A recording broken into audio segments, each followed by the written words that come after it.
Hola, bienvenidas, bienvenidos a Lo bueno, lo malo y lo feo, porque no hay ideas sencillas, pero tampoco aburridas.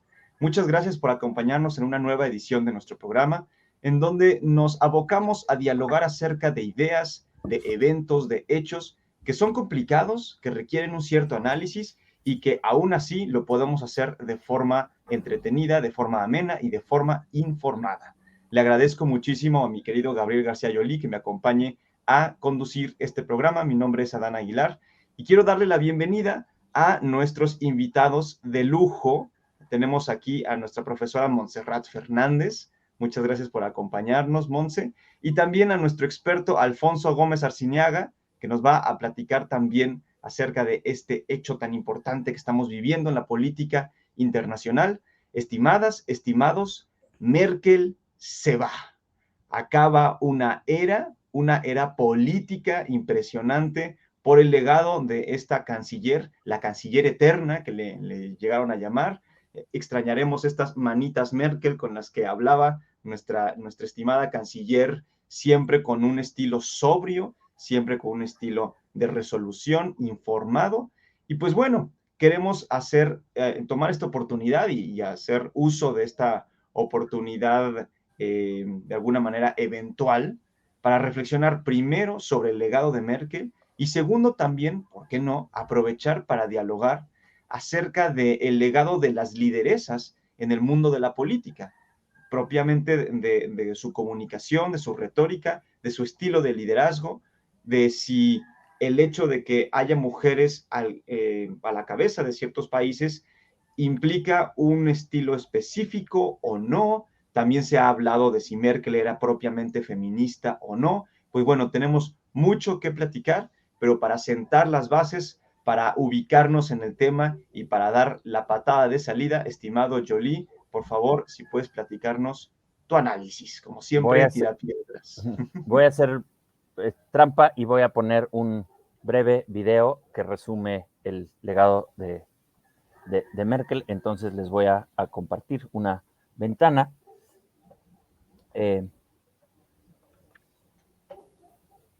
una pequeña muestra del, de los alemanes o las alemanas, más bien de distintas generaciones, haciendo la gran pregunta de deja un espacio muy grande, un agujero en la escena internacional, en la escena política alemana, ciertamente. Vamos a ver que el gran problema y probablemente el gran fracaso de Merkel es no dejar un sucesor o sucesora claro para cuidar su legado. Whatever that is, ese es otro del problema más allá de la estabilidad o de haber roto ciertamente el techo de cristal, porque indudablemente Merkel fue durante muchos años la mujer más poderosa del mundo y eso no es poca cosa.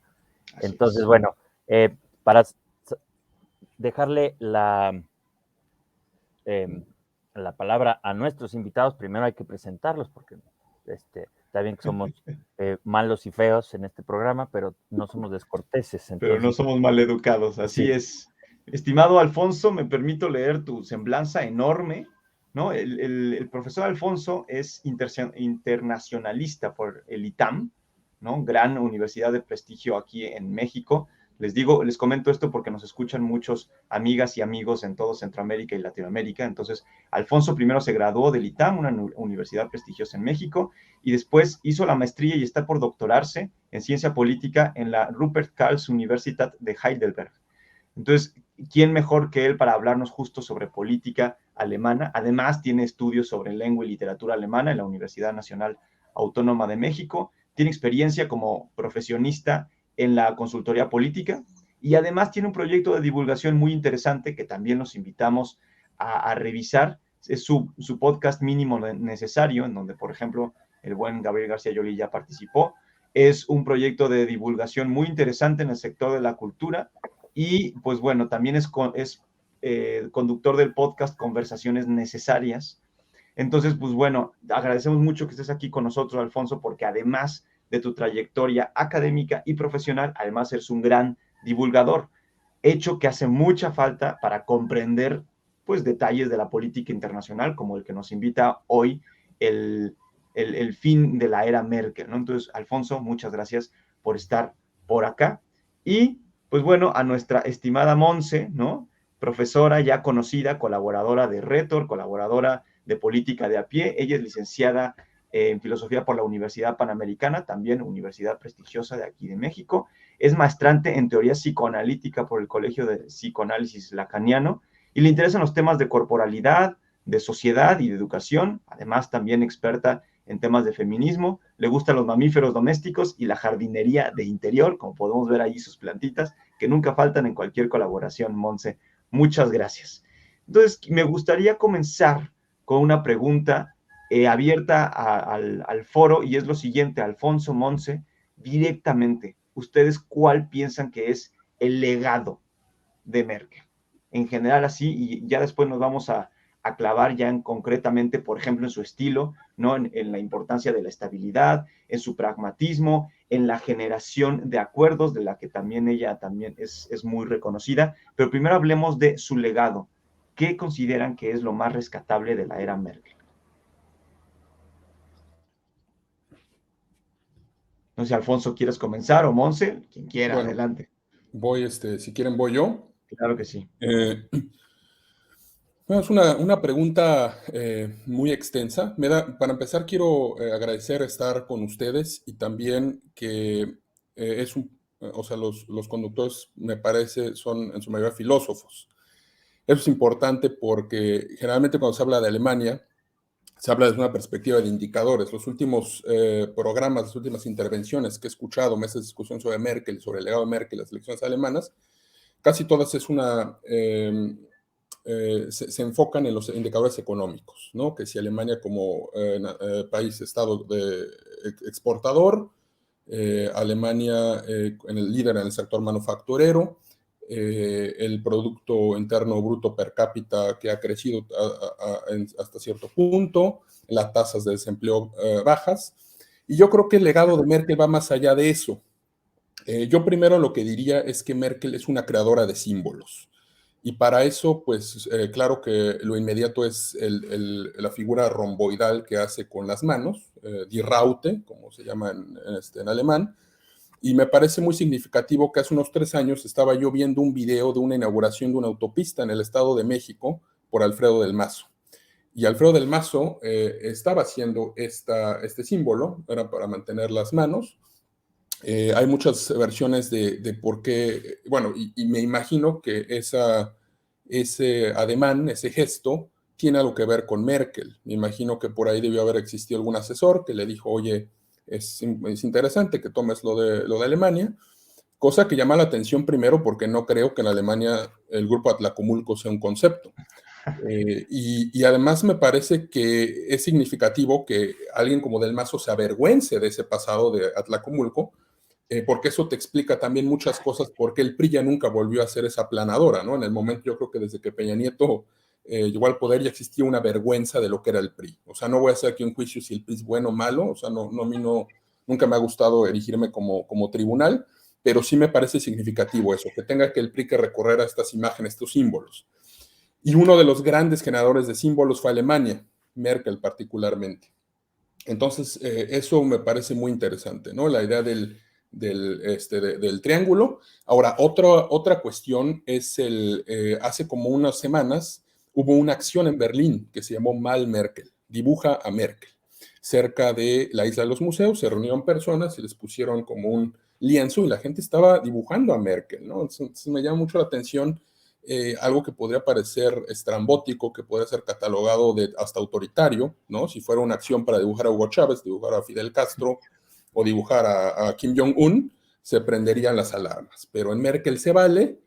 ¿Por qué se vale? Es la pregunta, ¿no? Que yo pongo aquí sobre la mesa y que tendríamos que discutir hoy. Entonces yo digo que eso es lo primero. El segundo legado es un estilo de política. La política para buscar acuerdos. A ver, la política, como yo la concibo, lo político, es una manera de estructurar la realidad. Y podemos estructurarla de distinta manera dentro de la política, pero para mí me queda claro que la convivencia de muchas personas puede llevar al conflicto. Yo no digo que el conflicto sea la parte esencial de la política, pero sí que es una parte casi fundamental. Porque si no hubiera conflicto, pues entonces podemos arreglar de otras maneras. Entonces la semántica política no tendría mucho sentido. La pregunta es cómo organizamos ese conflicto. Y hay distintas maneras. Una manera, por ejemplo, es la que proponen los teóricos políticos Chantal Mouffe y Ernesto Laclau, transformar la política agónica a agonal, o sea, desactivar con una argucia semántica, eliminar el enemigo y hablar de adversarios. Y Chantal Mouffe y Laclau dicen que a veces es bueno un populismo siempre y cuando se mantenga en los límites del respeto a ciertos límites, ¿no? De derechos, etc. La pregunta ¿es plausible hacer eso? Una vez que uno siembra esta política de agonal y que estructura el espacio público entre buenos y malos, adversarios y aliados, ¿es posible contener ese fuego o dinamita las instituciones? Creo que de esa forma estructura el espacio público. Podemos hablar del caso de Podemos en España, que después generó a Vox, o el caso de López Obrador, que estructura la política de esa manera. Hay otra forma, que es la fórmula habermasiana de un espacio público, una política en el que el peso del mejor argumento es el que permite dar las líneas de la política, ¿no? La situación ideal del habla. Ahí también estaría la pregunta, ¿hasta qué punto es posible vigilar que se cumpla esos argumentos? A lo mejor en países como Alemania, países como Reino Unido, como Estados Unidos, donde esta es tradición democrática, sí, pero ¿qué tal en Venezuela? ¿Qué tal en el mismo México? ¿No? ¿Es posible que realmente ocurra eso? ¿O hay arreglos no institucionales que llevan a que la fuerza se imponga? Hay otras formas, como por ejemplo la teatralización, en el caso de Corea del Norte, o la parte religiosa, la política como religión, entendida en el caso de lo que ha tendido cada vez más Erdogan en Turquía. Merkel propuso otro estilo, que es el de buscar negociaciones. Y bueno, uno podría decir, eso es exclusivamente de Merkel como persona, y yo diría, bueno, hay ciertos rasgos biográficos, su experiencia en Alemania del Este, su experiencia con el partido comunista, marxista-leninista de esa parte de Alemania, su experiencia en una política llena de hombres en ese momento, ¿no? Le toca la era Kohl, inicia su política en la era Kohl, pero creo que va más allá. Si miramos el país Alemania, la existencia alemana después de la posguerra es producto del consenso, porque hay que consensuar la existencia primero con las potencias vencedoras, y por un lado tienes a Francia y por otro lado tienes a la Unión Soviética, y por allá está Estados Unidos, y el proyecto de la Unión Europea. Pero también en el nuevo sistema democrático alemán hay que consensar en esta democracia parlamentaria con los partidos, ¿no? Entonces estas coaliciones inducen ciertamente al consenso. Entonces yo creo que Merkel es el producto más acabado de un estilo de hacer política. Y nada más rápido, último punto para abrir boca, la semántica merkeliana, así lo voy a llamar, un vocabulario de Merkel que la gente adopta en discusiones cotidianas, y creo que es un gran legado. Cuando Alemania en la crisis de los refugiados dice vía Schaffen das, lo lograremos, eso se reproduce de manera irónica o de manera de apoyo en redes sociales, en la calle, en los pósters que las personas colocan en la calle, se repite esa semántica. O esta frase, esta fórmula de Danke Merkel, gracias Merkel, que se utiliza irónicamente para darle las gracias cuando ocurrió el atentado terrorista en Breitscheidplatz, aquí en Berlín, de este camión que se llevó al mercado navideño. Entonces, el hecho de que las personas hablen en el idioma de los líderes es un legado, ¿no? O sea, creo que pasará con López Obrador, toda esta semántica de fifís, de conservadores, de machuchones, es una forma de dejar un legado, ¿no? Entonces, un poco lejano de sus indicadores económicos, abro boca con eso. Muchas gracias, Alfonso. Fíjate, a ver, si intentara resumir lo que nos comentas, 3 puntos importantes de su legado: la simbología, el estilo de acuerdos, que como dices es un resultado de una política pues que tiene ya un estilo propio en un país y en un cierto gobierno, y la semántica. Ahora, Montserrat, tú eres experta también en temas de retórica. Me gustaría ver cómo puedes unir estas ideas que nos comenta Alfonso, que si te fijas son de mensaje, ¿no? Su legado es mensaje, además de los resultados que ahí están y en donde podemos hacer medición, que también Gabriel nos hablará de esto en un momento.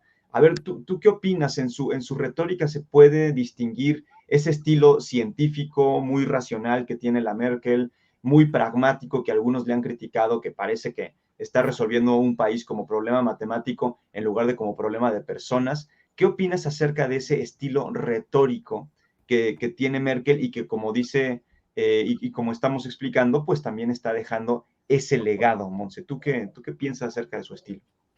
A mí eso me parece muy interesante porque justo al principio, platicando con ustedes, hablábamos de gobernar como mujer o de la política femenina. Y en ese sentido, estos estilos retóricos que mencionas, Adán, de manera intuitiva irían en contra de lo que se podría considerar como una política femenina normal, porque uno de los puntos más álgidos de comparación entre las llamadas políticas masculinas y políticas femeninas tiene que ver con esto. Claro. Y Angela Merkel parece retar lo que se espera de un estilo como femenino de retórica. Y en ese sentido, a mí me parece que su legado, y digo, bueno, este comentario podría provocar cierto enojo en algunas facciones feministas, pero es que justo su legado reta la idea de que existe una política femenina en sentido estricto, ¿no? Este estilo de retórica que es muy pragmática, que es, pues yo no sé si diría fría, más bien como, porque objetiva tampoco es, por esa palabra me produce conflicto, es más bien un estilo pues homero, es un estilo preciso, justo. Y esta precisión lo que hace es desviar un poco la atención de la retórica típicamente femenina, por un lado, y por otro, porque veo en este legado retórico, justo solo hablando como de la retórica, veo en este estilo retórico no solamente un reto a las llamadas políticas femeninas, sino también a la idea de ciudadana. Porque justo estuve como haciendo un poco de research y esta señora es una de las grandes como hechuras en la práctica de la ciudadanía femenina, ¿no? Cuando Angela Merkel sube a la Cancillería, pues no hay todavía tanto tiempo entre que el voto femenino a nivel global se activa, pues. Y entonces Angela Merkel es el paso de la mujer a la ciudadana. Y justo este paso se tiene que producir a través de este tipo de retórica. Hasta cierto punto, y he leído por ahí personas que hablan de una cierta neutralidad en la retórica de Merkel. A mí no me parece que ese sea el caso. A mí me parece que hay un estilo muy definido, un estilo muy marcado, y es un estilo justo que tiende a no feminizarse de manera estereotípica para hacer política. Y a mí eso me parece una clave, porque hay mucha gente que la compara con su compañera inglesa, ¿no? Británica, y asunto de Margaret Thatcher, por ejemplo, pues son oratorias muy distintas y son estilos políticos muy distintos. Mientras Thatcher sí tiene un estilo profundamente masculino de hacer política, con muchísima fuerza, ¿no? Con un ímpetu muy brutal, Merkel más bien tiene esto que decía Alfonso, ¿no? Esta creación de acuerdos, pero es esta creación de acuerdos bajo ciertos parámetros pragmáticos con una oratoria que está simplificada. No es una oratoria compleja en el sentido de sentimiento, no es una oratoria atascada, no es una oratoria necesariamente barroca, sino que es más bien un estilo más, ¿cómo decirlo?, como más plano hasta cierto punto, porque no tiene todas estas profundidades emocionales que se esperaría de las políticas femeninas. Y entonces a mí lo que me parece interesante de este legado es qué herencia tenemos nosotras como ciudadanas, como agentes activas de la democracia y como mujeres que hacemos política. ¿Cuál es el estilo? ¿Cuál es la pauta? Porque justo romper el techo de cristal implica que las mujeres que van rompiendo los techos de cristal pues van marcando pautas de estilos. Y entonces a mí este estilo me parece llamativo porque reta lo estereotípicamente femenino en la política. Y si hablamos, por ejemplo, de políticas femeninas en México, pues sí, el estilo de Merkel es muy distinto a cómo se hace activismo, por ejemplo, acá en México o en Latinoamérica. Entonces, en ese sentido, me parece como muy atinado desplegar este estilo retórico, porque sí representa un reto. Y por eso Merkel de repente es tan molesta para algunos grupos feministas. Vamos a regresar a ese tema porque sí es cierto que hay algunas críticas a Merkel desde este punto, ¿no? Desde estas ideas de es que tu estilo es o no feminista, y luego creo que si le preguntáramos a Merkel, ella misma diría, bueno, yo tengo que resolver problemas en mi país, eso ya no me interesa, ¿no?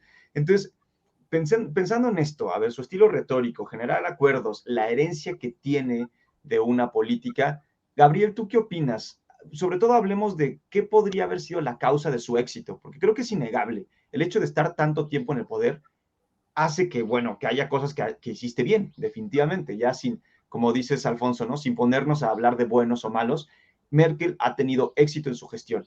¿A qué se debe, Gabriel? ¿Tú qué opinas? Nada más abre tu micro, porfa. Eso. Perdón. Esa es exactamente la pregunta que yo quería dejar sobre la mesa, ¿no? Porque se da por sentada en los medios, pero es una pregunta muy complicada y que creo que no se resuelve. El producto político, la mercadotecnia política, ahora que empezamos ya luego hablando de símbolos y de retórica, nos fuimos luego, estás allí metiendo mano negra para Retor, Adán, ya te vi. Pero bueno, el producto político Merkel ha sido sumamente exitoso, ¿no? Tan es así que son 16 años del poder, que se podría decir que la arquitectura constitucional alemana tiene mucho que ver, porque privilegia mandatos largos. De hecho, los 16 años de Merkel no son no es el mandato más largo de un canciller en Alemania. Sigue estando por detrás de Helmut Kohl y de Konrad Adenauer, ¿no? Los grandes patriarcas de la democracia alemana moderna. Y ya no hablemos de Bismarck y de otros que estuvieron allí 30 años, ¿no? Pero la Alemania democrática moderna.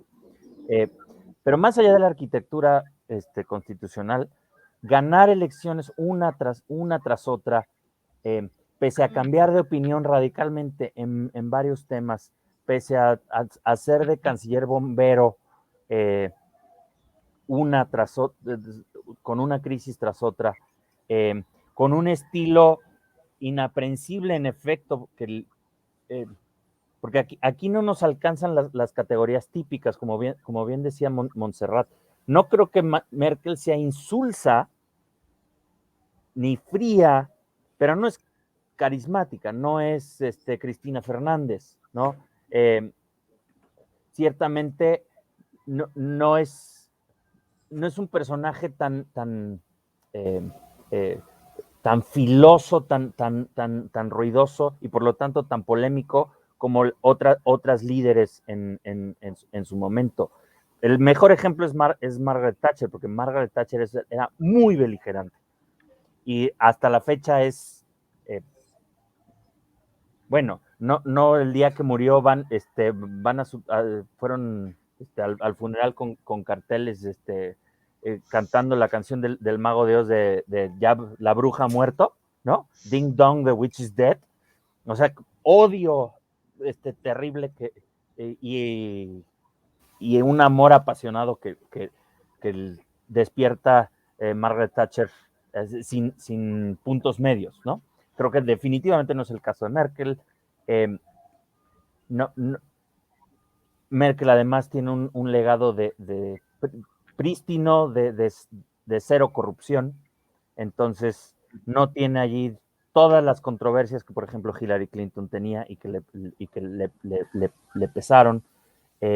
Entonces, es un producto político muy extraño, ¿no? O sea, si a mí me dijeran en una campaña, a ver, ¿cómo vendes el producto Merkel? No tendría idea de cómo venderlo. Esta encarnación de la comunicación habermasiana, como decía Alfonso, que todo es siempre el argumento racional, nunca es la narrativa emotiva. De hecho, quizá el gran problema de Merkel en general es que no existe un arco general de estadista de exactamente qué pretendía Merkel a largo plazo. Una cosa es sacar a Alemania y a Europa y al mundo de las crisis una tras otra, de ser la canciller bombero a ser la estadista que lleva a Alemania y a Europa al siglo XXI y XXII, ¿no? Con un gran arco narrativo político, un gran arco geoestratégico, alguna cosa así. Entonces, estos símbolos que decía Alfonso, a lo mejor son símbolos tácticos, son símbolos que sirven para este tipo de política mucho más contenida, más pragmática, más de crisis, y que no funcionan para una política con P mayúscula, ¿no? Por eso Merkel representa el polo tecnocrático frente a todas las grandes narrativas mucho más atractivas, más ruidosas de los distintos populismos que vemos en este momento. Entonces yo les preguntaría, ¿en qué radica este éxito de la marca Merkel durante 16 años de hacer pedazos a cualquier adversario, no dejar un sucesor claro, o sea, no tiene realmente competidores, no ha tenido competidores en la escena política alemana desde que se despachó a los machos alfas Kohl y Schröder, y a partir de allí ha sido ella sola, sin nadie que le haga sombra, ¿no?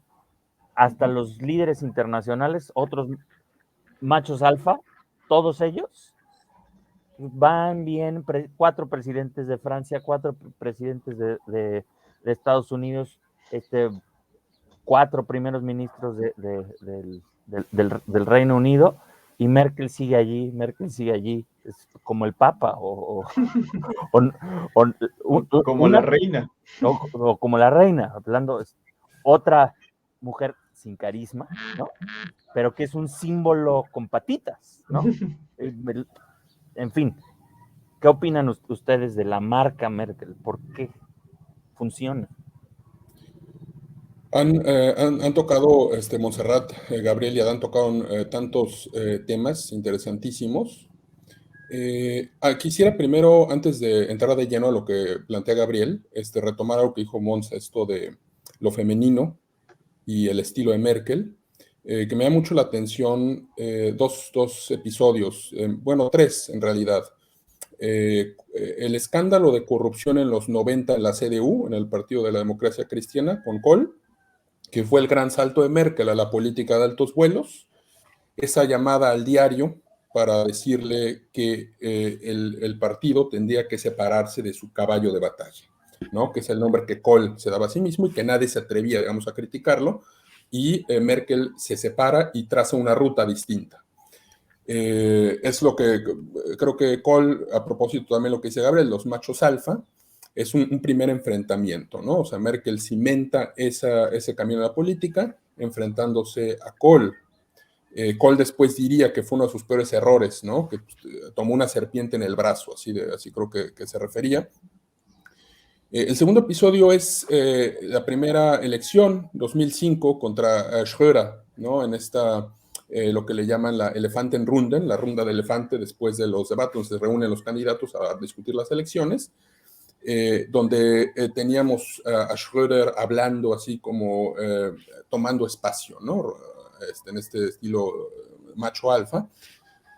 Y Merkel pone sobre la mesa o muestra un estilo analítico, ¿no? Frío, calculador. Dice, porque Schröder decía, ¿no? Claro que nosotros ganamos las elecciones y nosotros vamos a formar gobierno. Y Merkel decía, lamento decepcionarlo, pero es claro que la CDU ganó. Incluso se habló de que Schröder si estaba borracho o no en esa discusión, en ese panel. Pero bueno, es como otro episodio que habla de este estilo de Merkel de enfrentarse a estos hombres, ¿no? El tercero es este incidente en Sochi, en Rusia, cuando Putin deja entrar a su labrador a esta reunión y conociendo que Merkel tiene miedo a los perros. Y después la reflexión de Merkel fue, bueno, entiendo este reflejo, este acto performático de Putin, porque Rusia es lo único que tiene. Ya más adelante hablaremos en esta amena discusión que tenemos sobre otro de los legados más negativos de Merkel, que es la nueva Alemania que predica. Es decir, Alemania ya dejó digamos, durante la segunda mitad del siglo XX trató de constituirse primero como Estado-nación otra vez después de la partición, la integración, la reunificación, siempre mediante instituciones multilaterales, la OTAN, la Unión Europea y distintos acuerdos. Pero ahora ya tenemos a una Alemania que predica.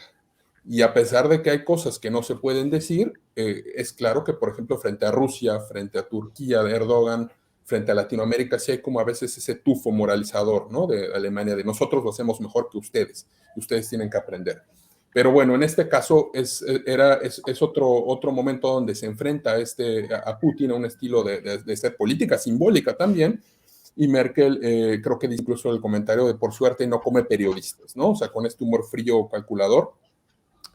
Ahora, eso respecto a, porque a veces, como dice, se puede como pensar que, bueno, ¿qué es la política femenina? ¿Cuál es la diferencia, no? Pues, tenemos aquí casos en los que se enfrenta machos alfa con un estilo de política que no sé si fuera el de Thatcher, si fuera el de Theresa May, ¿no? No lo sé, pero es un estilo merkeliano, enfrentarse con todo este bagaje de su educación en física y en química, que no hay que olvidar que ella ve la política así. Ahora, a lo que dice Gabriel de cómo vendemos la marca Merkel, bueno, yo creo que un efecto colateral de esta idea de hacer acuerdos de Merkel es que Merkel parecía siempre tener un doble discurso para los aliados y para los enemigos. ¿A qué voy con esto? Asumía distintas posiciones conservadoras, típicas, o de libre mercado, sobre todo en la coalición que tuvo con los liberales, donde asumió como menos gasto público, como liberar regulaciones para que las empresas trataran de prosperar. Pero después, al inicio, en el primer periodo, se vendió como la canciller del medio ambiente, ¿no? O sea, ella trató de significarse como una canciller del medio ambiente, entonces empieza a robar la agenda a los verdes. Y después, con la cultura, esto es lo que llama la Willkommenskultur, a raíz de los refugiados en 2015, asume también una posición socialdemócrata, que es integrar a estas personas ante las voces que venían de la democracia cristiana de Baviera, la CSU, que eran más críticos, decían hay que restringir o dónde queda el cristianismo por los migrantes son su mayoría musulmanes. Dicho sea de paso, me llama mucho la atención que uno de los principales, uno de los libros más vendidos en el 2010, de los primeros veces que estuve en Alemania, es un libro de Thilo Sarrazin, de un político del SPD, de la socialdemocracia, que se llamaba Deutschland schafft sich ab, Alemania se desintegra. Y él ahí con argumentos un poco endebles afirmaba que la migración iba a terminar por erosionar la idea de lo que es Alemania. Es decir, esta crítica viene del SPD, no como uno podría pensar que viene de la CDU. Entonces, esa idea de como darle, dicho en este lenguaje de mercancía muy contemporáneo, one size fits all, ¿no? O sea, hay una Merkel para los ecologistas, una Merkel para los demócratas cristianos y una Merkel para los socialdemócratas. Esto con el tiempo llegó a desfondar los otros partidos. Claro. Sí, a ver, de hecho, yo quería justo hacerles una pregunta acerca de esta idea de su centro político, ¿no? De si hoy en día lo vemos en los nuevos populismos que están surgiendo en todo el mundo, parece que lo que decías, Alfonso, ¿no? Es muy necesario tener una idea concreta, que además es retórica y no solamente es de política, sino también de estilo y de símbolos, pero Merkel parece, como decías también, Monse, que es una retórica pragmática que resuelve, o me gusta cómo le llamas, Gabriel, ¿no? La canciller bombero, porque resuelve y se acabó. Y parece que no hay un legado ideológico. Me gustaría justo hacerles una pregunta acerca de lo complicado que es tener un centro político. Porque Merkel, una de las cosas que representa, creo yo, es un centro político, como dices, Alfonso. Le tiraba a los ecologistas, le tiraba a las izquierdas, a la democracia cristiana. Ese centro político, Merkel nos mostró que es posible. ¿Ustedes creen que sea posible después de la era Merkel en otras circunstancias? Es complicado, ¿no? No sé, ¿qué opinan? Monse. Sí, yo quería además hacer un comentario como de la pregunta anterior, como unida a esta, ¿no? A mí me parece que también Merkel se vuelve simbólicamente un centro político del siguiente modo, y es un ejemplo muy preciso donde se ve la marca Merkel y donde se ve justo esta, porque no es solamente como una centralidad, sino lo pienso en este concepto físico de densidad, ¿no? O sea, Merkel es densa. Y ella aterriza, al ser la canciller bombero, pues aterriza, ella es como la que sostiene, ¿no? Pero para sostener hay que bajar cosas, no puedes tenerlas aquí arriba, tienes que bajar y luego sostener. Y entonces, al principio, en su primer round, vaya, el periódico Bild, ¿no? Que es de los más leídos en Alemania, la llamaba la niña, la chica, incluso en su propio partido. Y ese dicho de Angela Merkel como la niña fue avanzando hasta que llegó un momento en donde se le empezó a llamar la madre. Y ahí está el centro, y ahí está la marca, ¿no? ¿Por qué? Pues, ¿qué representan las madres? Pues son centros, son motivos de estabilidad, son también personas con las que puedes contar en asuntos de emergencia, pero también las madres son personas como tentaculares, ¿no? Si lo piensas, o sea, la figura del maternal o lo paternal, pues es como un pulpo, justo. Y entonces, mamá sabe dónde están tus calcetines, pero también está haciendo de comer, pero también está resolviendo la Unión Europea, pero también está viendo qué onda con Grecia. Y entonces, esta como figura, ¿no? De la madre tentacular, que además es una madre sencilla, ¿no? No es una madre devoradora necesariamente, es lo que hace la marca de Merkel y es lo que permite que ella signifique o simbolice un centro, ¿no? A mí me parece que habría que ver, porque pienso un poco en lo que decía Gabriel, que seguramente eso le vamos a entrar un poquito más al rato y que no quiero spoilear, vaya, ¿no? Sobre el feminismo de Merkel. Para no spoilearles lo último que dijo al respecto con Chimamanda Ngozi, pues durante muchos años Merkel esquivó esta pregunta, oye, eres o no eres, oye, ¿te gusta este planteamiento o no te gusta? Y como que había una postura como de algunas cosas, luego no, luego sí, como un poco esquiva. Entonces a mí me parece justo que este centro político es más simbólico que real. Habría que preguntarle genuinamente a ella, ¿no? ¿Qué se siente ser un centro político? Me parece. Pero creo que retóricamente o en la retórica pública sí se ve como este arco de la niña a la madre que es centro, un centro denso, un centro tentacular, que se, como multitask. Merkel es la marca de la super mommy multitask en lo político en esteroides. Es una muy buena forma de entenderlo, fíjate, no lo había visto así, pero claro, estaba en todo, impresionante, estaba en todo. Y quizás sea una manera de, digo, no sé qué tanto estoy convencido de ello, pero creo que es curioso ponerlo sobre la mesa. Entonces, la parte emocional simbólica de Merkel es apelar al complejo edípico alemán, lo mismo que la Thatcher lo hacía con los británicos, justamente, o la mamá distante de clase alta que te manda a un internado, así, o la nana que te trae aquí y te regaña, ¿no? Igual la reina es esta figura de estabilidad maternal, pero no es una madre cariñosa, es una es una matriarca allí todopoderosa y distante, ¿no? Es una, ahora que estás metida en cosas psicoanalíticas, Monse ya nos dirás, pero vamos ahora al... Oigan, perdón. Sí, perdón, Alfonso. antes de que abandonemos estos derroteros de la madre, quiero también hablar de que, bueno, a menudo se dice y se repite con convicción que Alemania es un territorio sin mitos, que todo es tecnocracia desde la Segunda Guerra Mundial, que con el nacionalsocialismo se acabaron los mitos y que ya no es posible hablar de Richard Wagner, que ya no es posible hablar de los Nibelungos.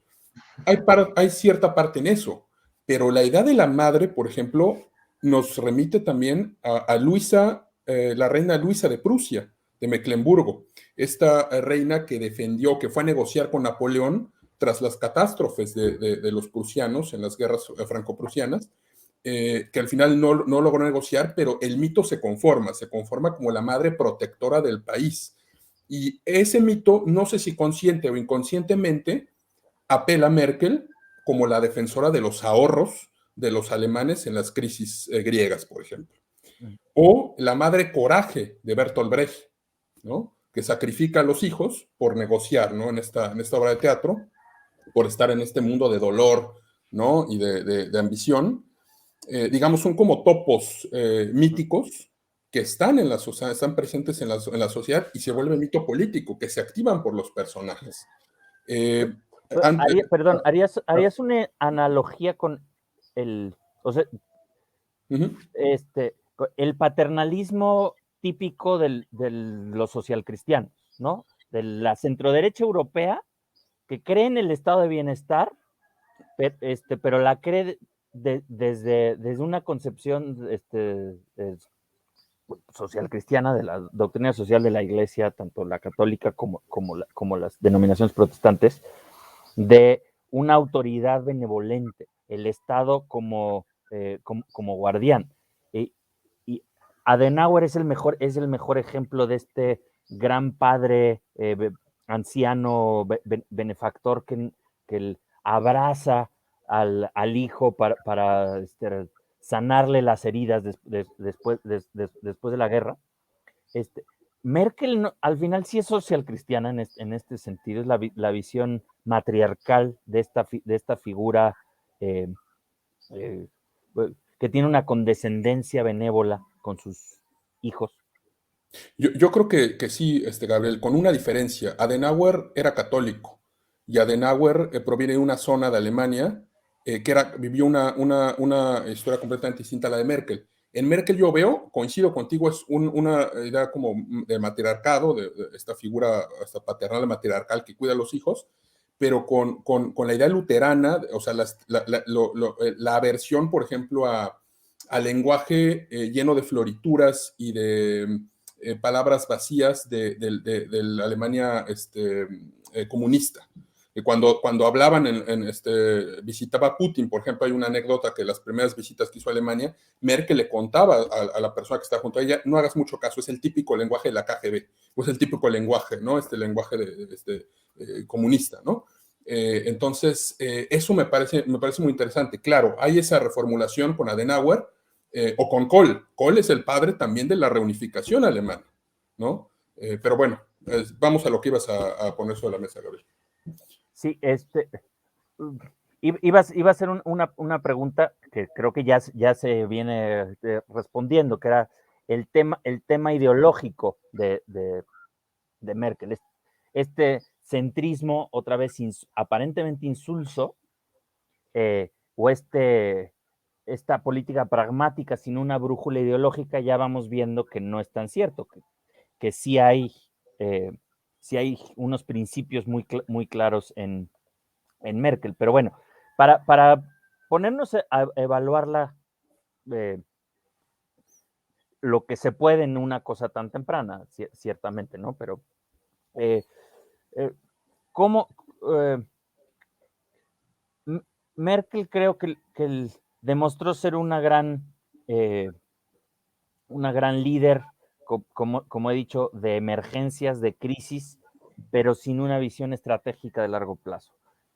Excelente para jugar tácticamente, para comerse vivos a todos los machos alfa, ultra competitivos y medio sociópatas que la han rodeado toda la vida, desde Helmut Kohl hasta Donald Trump, pasando por Vladimir Putin y Emmanuel Sarkozy, coqueteando un poco con los gustos personales de Emmanuel Macron, si se me permite decir allí, completamente ¿cómo se dice en español? Ya, perdón por el poche, pero ruthless, o sea, tiene esto de Maquiavelo, cuando ataca a sus adversarios no los deja heridos, los aniquila, ¿no? Es el caso de Kohl, ¿no? Y el caso de Schröder y así. Entonces, este pragmatismo versus este centro omniabarcante que entonces hace que pues no sabes bien a bien para dónde pinta Merkel, ecologista en unas cosas, pero justo en esta campaña se vio que el mayor reproche que se le hace a Merkel es que no ha sido suficientemente ecologista, ¿no? El cambio, el cambio climático, se le reprocha que no ha sido lo suficientemente radical, cuando le comió el mandado a los verdes durante buena parte de su mandato. Entonces, o por ejemplo, es lenta pero segura. Los otros líderes europeos dicen, híjole, es que había que perseguirla porque piensa las cosas y hasta el último momento se decide y llegamos a un acuerdo, y siempre son acuerdos muy coyunturales, muy después de charlas muy complejas, agonizantes, y entonces otra vez volvemos como no hay una estrategia de largo plazo, y entonces tal parece que lo que parece la estabilidad de la época Merkel en realidad es estancamiento, porque no hay una visión a largo plazo de qué demonios va a hacer Alemania con todos los problemas del siglo XXI, propiamente alemanes. El desastre demográfico alemán es uno, el tema de la defensa nacional alemana, que ahorita hablaremos de él, es otro, la postura alemana frente a Rusia o frente a China, que siempre han sido ambivalentes. Entonces, es tan pragmática, tan centrista, tan omniabarcante en su discurso, tan táctica, que entonces, ¿qué pasa con esta visión a largo plazo? O quizá estoy siendo muy injusto y le estamos pidiendo demasiado, ¿no? O sea, preservar la Unión Europea es, después de las crisis que han pasado la última década, es más que suficiente. No le toca a ella saber qué demonios va a hacer mañana la Unión Europea. La Unión Europea sigue allí, el euro sigue allí, Grecia sigue allí, la democracia alemana sigue allí. ¿Qué opinan ustedes?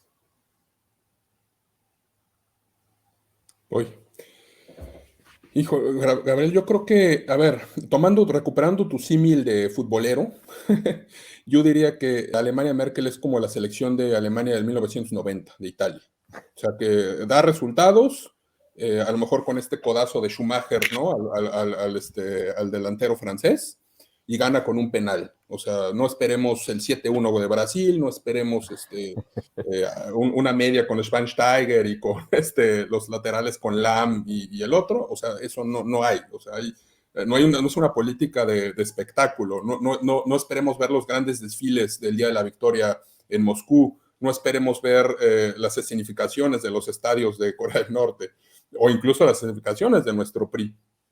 Eso no lo hay. Pero, a ver, hay una cosa ahí. Y bueno, primero es paradójico que la Alemania futbolística, o sea, la de Löw, es la Alemania más espectacular, que ocurre justo cuando el estilo de política es menos espectacular. Coincido con lo que dices, o sea, ya el simple hecho de mantener la Unión Europea es para mí un milagro, ¿no? O sea, realmente creo que en la crisis de Grecia sí hubo momentos en donde pudo haber dejado de haber existido la Unión Europea como la conocemos. Hubo momentos en la crisis de refugiados donde algunos estados miembros decían, ¿por qué no cerramos frontera? O voces al interior de Alemania, hay que cerrar fronteras. Lo que pasa es que si cierras las fronteras se acaba el acuerdo Schengen y se acaba el núcleo de lo que es la libre tránsito de la Unión Europea. El euro. O sea, hay un compromiso de Merkel, creo que menos dogmática en algunos aspectos. Hay otros en los que sí había un compromiso, y es un compromiso europeísta. Hay un compromiso, por ejemplo, con el Estado de Israel, con la existencia del Estado de Israel. Un observador decía que fuera de esas cosas, todo lo demás era negociable. Incluso los mismos principios de la democracia cristiana. Entonces, pues bueno, no, o sea, creo que ahí sí es una cuestión de estilos, y es una cuestión también que me lleva a pensar este ensayito de Max Weber de la política como vocación, ¿no? Que él distinguía entre estas éticas, la convicción y de la responsabilidad. Porque en efecto, lo que incluso uno de los políticos de la CSU, de su partido hermano de Baviera, Gutenberg, este ministro de defensa que después fue defenestrado por este escándalo de plagio, decía que, justo lo que decías, Gabriel, que Merkel tenía un acento maquiavélico. Pero generalmente el problema es que cuando uno dice maquiavélico, lo toma uno como malo, como que está agazapado en la oscuridad. Claramente como algo positivo. Exactamente. Pero aquí, el caso beberiano, esta política de la responsabilidad se refiere a los políticos que no tienen como esos principios éticos inamovibles, sino que dependiendo del contexto van como analizando y viendo qué es lo mejor. Entonces, ahí hay un conservadurismo de procedimiento merkeliano incluso. Si no de principios, por lo menos sí de procedimientos. Esto de estirar la liberación de los fondos para ayuda a Grecia hasta el último, hasta que realmente estuvieran en las puertas del desastre, es típico de Merkel. Pero va acompañado también de un radar. O hacerlo muy pronto, ahora con el coronavirus, que significa que es alguien que aprende de sus errores, ¿no? Claro. Y además, en el caso del coronavirus, está en su terreno, que su terreno es la ciencia, ¿no? O sea, a ella sí se le puede ver hablando sobre la mascarilla y sobre esto, entiende el lenguaje de los médicos. Ya en el caso de la integración multicultural, se veía que tenía más problemas, porque lo veía todo fácil y lo explicaba en esos términos, y no era, es un problema de personas, de seres humanos. Pero bueno, ahí lo dejo por el momento. Sí, efectivamente. A ver, creo que ahora sí ya nos acercamos a esta necesidad de hablar de en qué falló Merkel. Como dices, Gabriel, sería injusto, ¿no? Pedirle más después de todo lo que ha hecho. O como dices, Alfonso, a ver, resolvió. Y sin embargo, sabemos, cara a la política internacional, a ver, aquí los cuatro somos latinoamericanos, aunque Alfonso, bueno, tienes mucha experiencia en política alemana, pero definitivamente deja un legado que también marca ciertas dificultades, ¿no? Por ejemplo, rescato lo que decías, Alfonso, de este estilo de predicador alemán, de aquí nosotros hacemos las cosas bien. ¿Qué detalles podríamos rescatar para ver, pues para como aprendizaje en la política internacional después de Merkel? ¿Qué no debemos hacer? Ya sabemos qué sí debemos hacer, poner a científicos a la cabeza de problemas, no, quizá no humanos, pero sí de problemas técnicos, funciona. Definitivamente funciona. Y no sé, por ejemplo, también recuerdo a la primer ministra de Nueva Zelanda, que también su gestión de la pandemia fue muy interesante porque sencillamente le hizo caso a los científicos, punto, ¿no? Y Merkel tuvo esta visión también de hacerse de las personas adecuadas para resolver los problemas concretos. También creo que ese es un punto importante. Pero ahora seamos un poco críticos. Cara a su política internacional, ¿cuáles creen ustedes que hayan sido pues esos puntos débiles de su legado como decía Gabriel, la mujer más poderosa del mundo durante tanto tiempo? No sé si quieres ir, Gabriel. Yo lo diré tres cositas y a ver, ya me dirán ustedes qué opinan. Creo que el que se me hace a mí mucho más el patente de los errores de Merkel, o sea, el que definitivamente no acabo de entender, es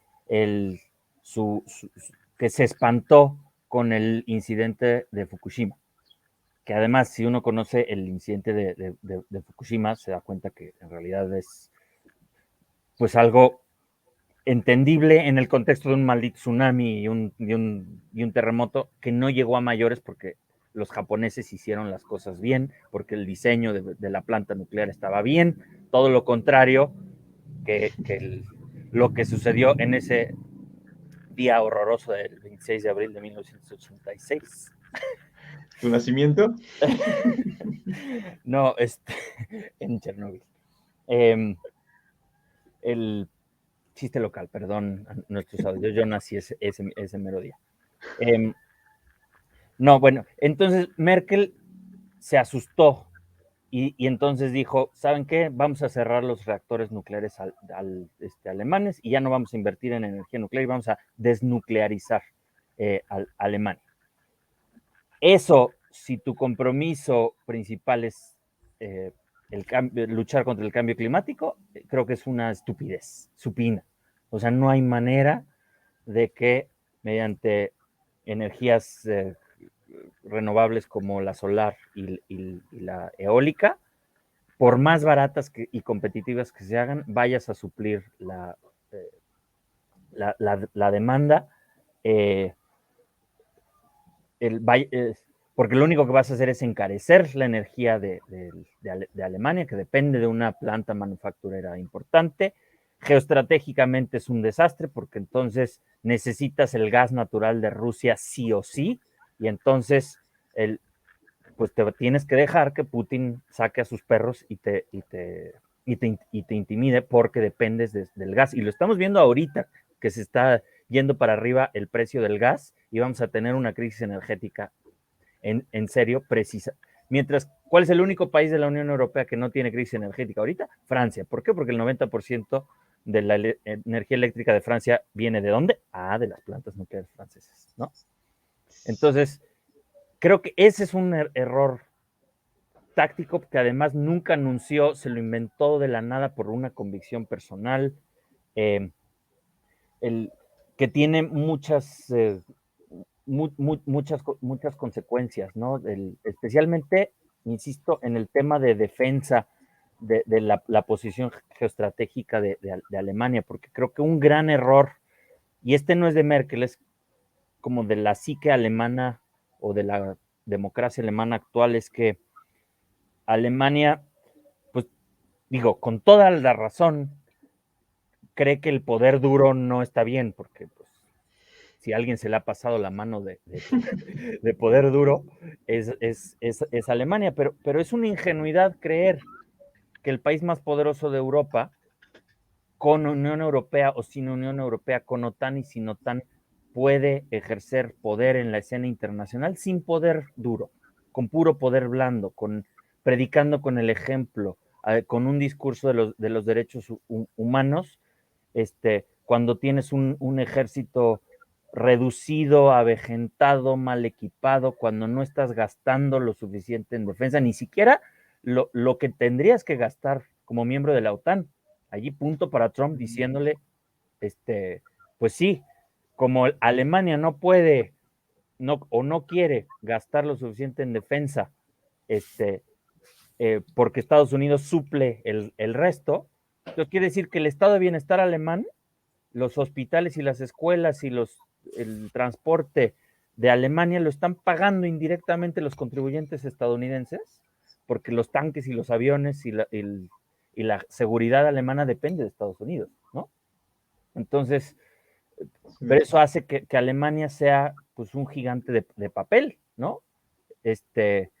Todo lo contrario que vemos en el Reino Unido a partir de la Brexit, que el Reino Unido está mandando portaaviones al Pacífico para decirle a China aguas, ¿eh? La industria alemana voltea a ver a China sin preguntarse realmente si es conveniente o no eso de cara a la nueva Guerra Fría.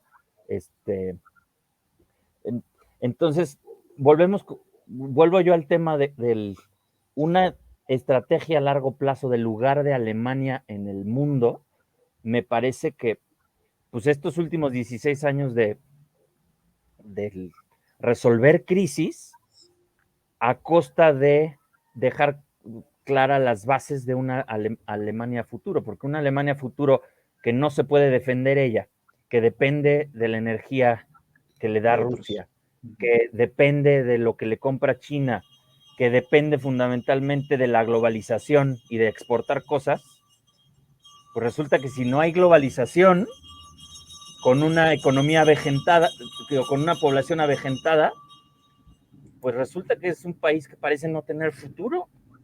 Eso es con una crisis de pensiones gigantesca, además. En 4 años que se retiren en masa los baby boomers alemanes, que son como el 40% de la población, una cosa así, a ver qué pasa con el estándar de vida alemán, ¿no? Y aquí puedo decir, quizá la visión de Merkel de recibir 1 millón de refugiados claro. No solo humanitaria, sino también necesitamos sangre nueva porque esto no va a funcionar, ¿no? Viendo futuro. Pero bueno, ya me caí. Esas son yo las críticas fuertes que le tendría que dar. Y no es nada más Merkel, creo que allí es Alemania toda que está traumatizada, que no quiere, es muy poderosa, pero no quiere estar a la altura de ese poder, porque está traumada, con toda razón, ¿no?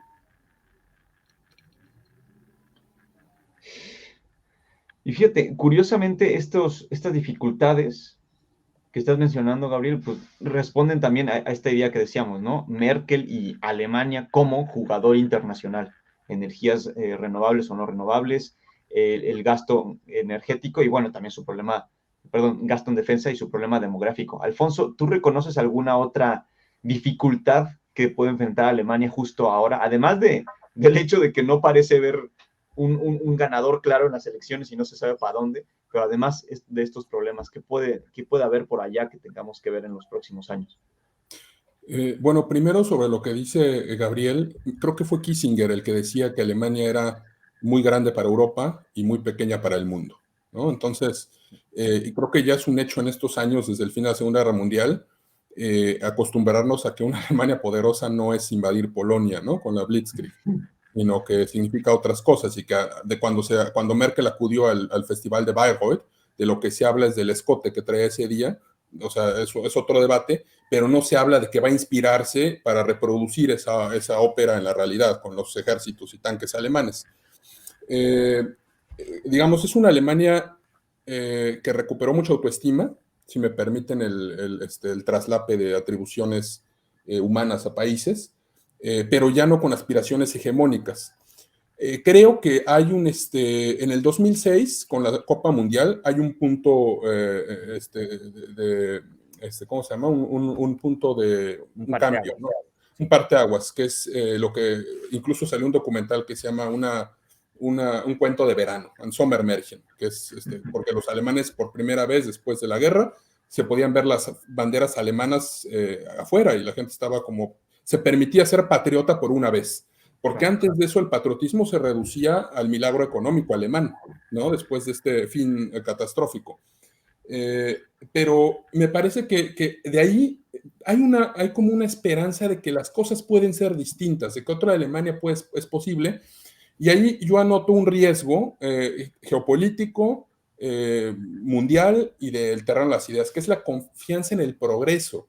Me parece que Alemania o los líderes, la élite, y parte de la sociedad compró muy barata esta convicción en la humanidad, la marcha de la humanidad, que después se va a desmentir con la crisis de los refugiados y las expresiones xenófobas, o con esto de la crisis entre Rusia y Ucrania, ¿no? Esta idea de que, porque lo que decía Merkel era que ella no concebía que se pelearan guerras, que eso era tan siglo XX, o sea, que no era siglo XXI. O sea, esa convención de que llegara un momento en que se acabaran esas conflagraciones de ese tipo, o que un país se anexe una parte de otro, así, por cálculos geopolíticos.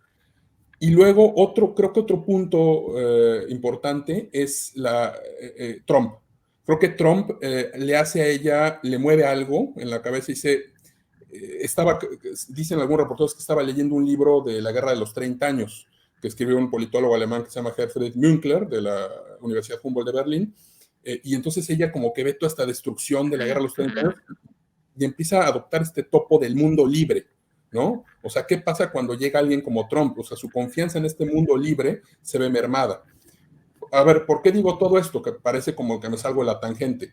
Lo digo porque precisamente esta Alemania de bienestar, de los parquecitos, de donde todo el mundo está contento, de las tasas de desempleo bajas, es posible siempre y cuando exista alguien que se ocupe del gasto militar o alguien que mantenga la frontera, por ejemplo, el pacto con Turquía, con Erdogan, ¿no? Que le evite los problemas de aceptar tantos refugiados. Pero en el fondo lo que se está haciendo es poner a largo plazo un conflicto que es serio, que es qué va a pasar con esas regiones de Oriente Medio que están perdiendo gobernabilidad, ¿no? Esa es otra amenaza. O el caso del Mediterráneo, como después de vamos a reformar la primavera árabe y tenemos confianza en que esos países van a transformarse la democracia, y resulta que no, pero también resulta que no es anarquía del todo, porque hay unos grupos de personas que trasladan a los migrantes en balsas, y se crea un mercado negro y las cosas más horripilantes de la miseria humana se observan a las puertas del que se supone que era un proyecto de paz, ¿no? Que es la Unión Europea. Entonces, resumiendo a esta pregunta concreta, la diferencia entre el ideal y la realidad creo que es una brecha que no sé cómo va a lidiar el nuevo, probablemente Olaf Scholz, y probablemente la nueva coalición, ¿cómo van a lidiar con eso? Y esta nueva realidad, además, con un legado que hablaba justo de lo que decíamos, ¿no? Estabilidad, pero a veces inacción. O ese centro que no es claro en cuestión ideológica, y como me gustó mucho como dijiste, la Alemania de los parquecitos necesita de gasto militar. Efectivamente, ¿no? Hay problemas que están más allá de lo que a donde pudo llegar Merkel, pero también, siendo justos, como ya también mencionábamos, sería pedirle demasiado después de tantas cosas que ha conseguido. Ahora bien, como les decía, ¿no? Pensando en su legado, también no podemos no podemos separar el hecho de que fue una canciller, una líder mujer en la política, y eso de hecho, también habla de sus éxitos y de sus deudas, ¿no? También. Entonces, Gabriel, tú tenías una cita por ahí de Hillary Clinton muy interesante para entrar ya de lleno a la retórica femenina en la política. Vemos que tienes a tu asistente, Arquímedes, ahí. Sí, No, este es aquí, Merlín, ¿verdad? aquí interrumpiéndome. Y para pasarle a Montse la palabra, pero para plantear el problema, creo que no hay una mejor, no ha hallado una mejor cita que esta, que les voy pues a traducir ahí al vapor, así que me perdonarán. Dice, no es fácil ser una mujer en política, y eso es poco decir.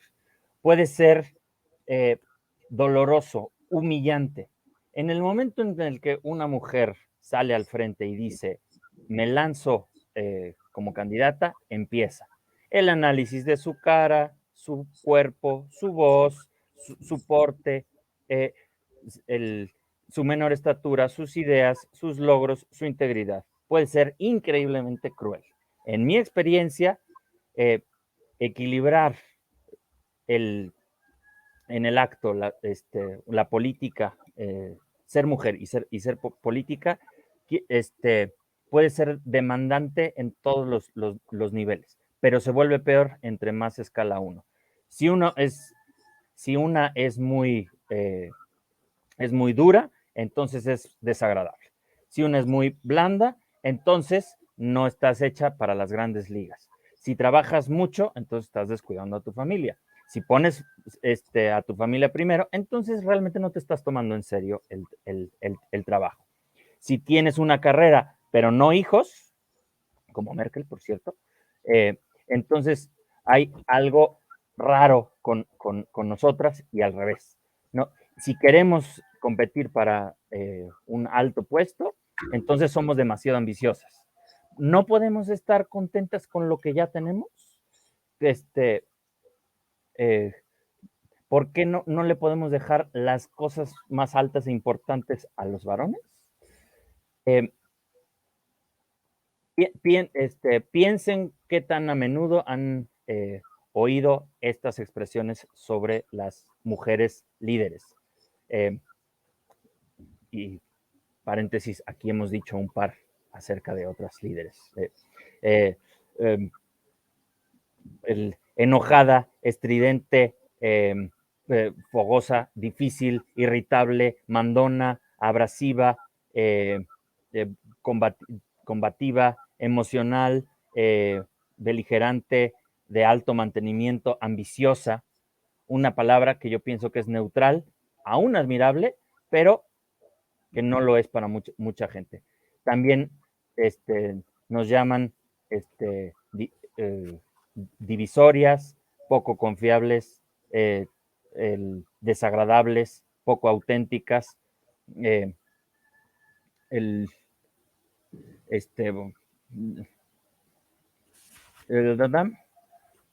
y bueno, sí, sigue sigue la cita, pero bueno, tomen esto de quien viene, de una mujer que ha ido y venido y que le han dicho todas estas cosas y peor, ¿no? Con sus propios errores, con su muy particular historia, que no tiene nada que ver con la de Angela Merkel, pero si alguien sabe del maltrato y del doble estándar de las mujeres en política es precisamente esta mujer que quizá no halló su propia marca como si Merkel, a pesar de ponerse los mismos pantsuits, ¿no? Pero bueno, Monse, ¿tú qué opinas de Merkel, la canciller, la mujer más poderosa del mundo? Sí, creo que ahí en los análisis, o sea, de inicio, en el análisis político de la política femenina, valga la redundancia, siempre hay este error metodológico de hablar de la mujer, ¿no? Y Merkel es un tipo de mujer muy particular. No solamente por el asunto de que vive en Alemania, de que tiene todos estos atributos que el wokismo le gusta predicar, ¿no? Que es blanca, que es heterosexual, que vive en un país de primer mundo y todo este largo, etcétera. Que sí hay que considerarlo, porque pienso en un paralelismo, ¿no? Pienso en Marichuy, acá en México, cuando Peña Nieto, no me acuerdo si fue cuando AMLO, no me acuerdo en qué sexenio, ¿no? Pero, y en Merkel, a ver, ahí hay dos mujeres, así diametralmente distintas, ¿no? Si no es que opuestas. Por un lado. Por otro, Merkel también tiene este asunto de que es conservadora. Eso hay que decirlo. Le costó mucho trabajo el matrimonio homosexual, le costó mucho trabajo la adopción homoparental, o sea, fue una labor de ella brutal, ¿no? Y yo creo que personalmente, porque justo pues hablar de políticos también es hablar de sus personas, vaya, ¿no? Es hija de un pastor luterano. Claro, y a ver, cuando a ella le preguntan una de las últimas veces, antes de que de hecho sí se legalice el matrimonio homosexual o LGBT en Alemania, ella dice, bueno, tal vez sí a la adopción, pues porque hay un montón de niños, ¿no? Y entonces sí hay que colocarlos, pero no al matrimonio. Y el argumento de Merkel fue el siguiente, ¿no? A mí me llamó muchísimo la atención este argumento, que fue criticadísimo en el twitter.com, que decía, es que constitucionalmente la familia es hombre y mujer. O sea, no se metió ahí con Diosito, no se metió ahí con Pastor Luterano, no se metió con nadie, se metió como con el asunto constitucional. Y pues lo que decía la gente era como de, bro, o sea, eso es algo que puedes adaptar de manera sencilla, ¿no? Julio Ubarth, por ejemplo, siempre me dice que esos asuntos, pues solamente o sea, no es necesario hacer reforma específica, sino solamente cambiar los términos constitucionales de hombre y mujer a personas. Y eso te resuelve muchísimas cosas, y yo soy partidaria de esas como modificaciones más bien discretas que hacer chorizos, ¿no? De adaptaciones. Pero justo en este sentido, Angela Merkel es una mujer que es conservadora, que es hija de un pastor luterano y que entonces trae todo este asunto en primera instancia de esta pregunta de qué es una mujer en la política, ¿no? Y esto es clave porque Merkel tiene un acierto, dentro de los errores que ya se enumeraron, tiene un acierto que es que aprende de sus errores. Y justo aquí la postura del matrimonio homosexual tiene, o es muy brillante en ese sentido. Ella dice, no, le cuesta trabajo, hasta que llega un momento en el que dice como de, bueno, ya hay que rifarnos y hay que hacerlo. Y entonces ahí se muestra, me parece, un estilo, pues no quiero decir global, pero sí general de la mujer en la política. Porque justo eso que decías de Clinton, que a mí, por cierto, me cae muy mal Hillary Clinton, la verdad, lo tengo que decir, y yo sé que eso me provocaría una discusión enorme con Jolie, pero me cae muy mal Clinton porque se me hace una personalidad así horrenda, ¿no? A ella sí se me hace maquiavélica en el mal sentido de la palabra, ¿no? Ella sí se me hace malvada. Pero justo esto que decía Clinton, a ver, si eres muy esto, pues muy, y no eres tan, pues no eres tan. Y con Merkel pasa esto, es una mujer que desde el principio en sus estudios universitarios se tuvo que enfrentar a los que ustedes llaman estos machos alfa, ¿no? Porque pues estudió física. Cuando estudias física hay una morra y 30,000 vatos, ¿no? Y estás ahí.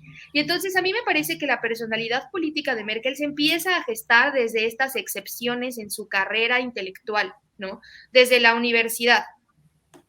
Y ya en la silla, ¿no? Vaya, me parece como muy lógico esta crítica que le hacían de, a ver, se dedica a resolver broncas, pero no se dedica a ver el largo plazo. Pues no, porque ver largos plazos es algo que en la política a las mujeres no se les permite tanto. ¿Por qué?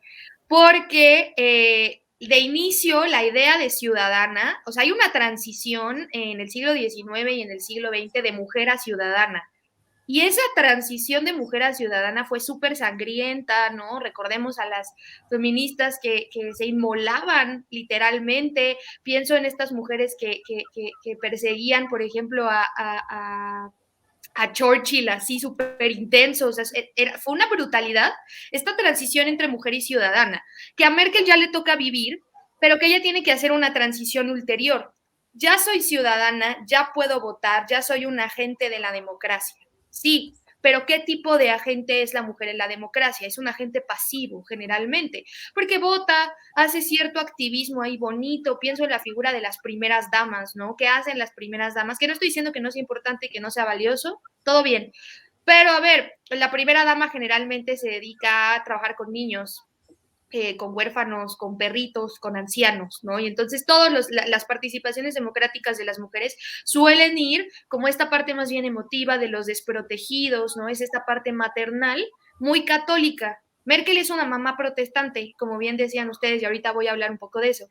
Pero la ciudadanía o el papel democrático de la mujer tiene todavía que ver con esta madre que te pone tu pomada de árnica cuando te pegas en tu rodillita, ¿no? Y entonces hay que romper o hay que pasar al siguiente nivel de ciudadanía, que es no solamente la mujer vota, ya puede votar, no solamente también se dedica ya a los niños huérfanos y a los perritos, sino que además también ya toma decisiones y dirige. Y para dirigir y tomar decisiones hay que tener un montón de cuidado. Y entonces pienso, y no sé si estoy haciendo una exageración, pero yo me la imagino la primera vez que se sienta en la silla, ¿no? Y digo, ya tenía una gran carrera política, pero ser canciller es distinto. La primera vez que se sienta y decir, ¿y ahora qué? ¿Y cómo voy a tomar esta serie de decisiones cuando todo acerca de mi persona se cuestiona? Y entonces, por eso, a mí me parece muy lógico que ella se haya dedicado 16 años al control de crisis. ¿Por qué? Porque de manera mental obtenemos confianza en las personas a las que podemos acudir cuando pueden resolver crisis. Entonces, este estilo de política de resolución de crisis tiene que ver con adquirir o ser un gusto adquirido. Todas las mujeres que hacen política o todas las mujeres, ya aquí me voy a incluir de manera arrogante, pero todas las mujeres que retamos un poco el estereotipo femenino, somos un gusto adquirido, ¿no? Y entonces, al ser un gusto adquirido, pues tienes que desarrollar aquellas cosas que le vas a ofrecer a la gente para que gusten de ti. Y Merkel ofrece esta transición entre niña a madre, ¿no? Este control de crisis, esta centralidad, esta estabilidad. Y la estabilidad y la centralidad y el poner las cosas en orden no te permiten demasiado una creatividad para ver más allá, como para romper los moldes. ¿Por qué? Pues porque yo estoy metiendo en molde para que las cosas no, para que el agua no se salga, para que no nos explote en la cara. Y entonces dame chance, ¿no? O sea, déjame primero hacer el molde de una mujer canciller. El molde y que además, a ver, pudo haber durado Merkel un solo round y se la pudieron haber despachado. Vámonos, ¿no? Ah, sí, ya cumplimos la cuota de género, adiós. Y justo no, justo esto que decían hace rato, a ver, elimina a sus enemigos, ¿no? Se los ejecuta, pero con este estilo, pues muy seco. O sea, no, o sea, Merkel no es grito de guerra de y vámonos con la antorcha, no, es distinto, es como, o sea, a ver, pienso en lo difícil que debió de haber sido para ella cuando Donald Trump le dijo que era una estúpida. O sea, la fuerza interior de no levantarse y meterle un golpe al sujeto, no, o irlo a buscar o decir, ahora sí ya te cargó la parca, ¿no? O sea, toda esta, y que se les exige a las mujeres en la política, absoluto autogobierno. Mientras los varones en la política pueden hacer desatinos, ¿no? Y se espera de ellos que sean personajes, y a Trump hasta hay memes, y etcétera, que al final, aunque el meme es una burla, también es una especie de celebración, ¿no? Entonces, mientras que al varón en la política se le celebra esta exoticidad,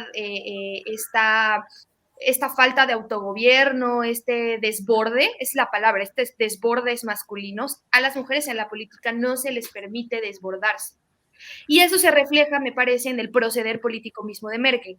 Desde cómo se viste, Merkel nunca ha tenido el pelo largo, por ejemplo, ¿no?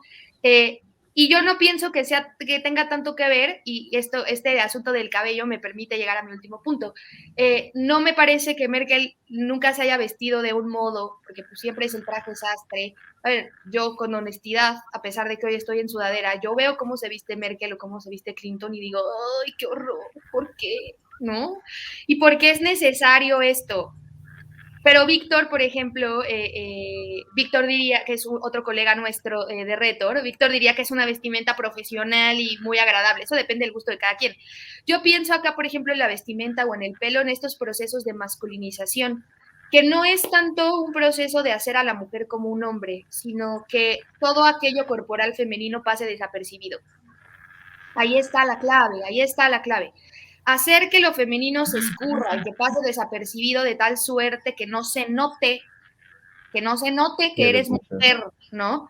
Y entonces Merkel, con su pelo corto y su traje sastre, se vuelve en esta madre protestante. Justo, no tiene hijos. ¿Quiénes son los hijos de Merkel? Alemania.